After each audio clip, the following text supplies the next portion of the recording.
ស៊ីមរៀបរៀបថាណោសត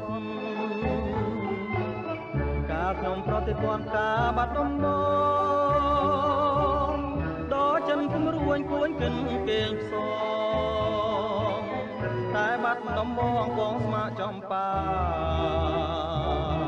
ឥឡូវបានយល់ចំពេស៊ីមរៀបក្រអូបជួតជ្រាបពោពេញអរាទ្រូងបងបានស្បាយពីរឿងស្នេហា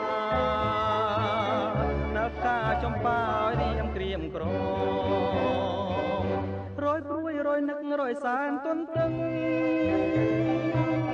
ពុំឃើញនំនឹងតែជ្រៀងផ្ដាផ្ដាំកន្លងក៏ទៅជាយូរខែឆ្នាំតើឲ្យទ្រាំចាំដេចទៅ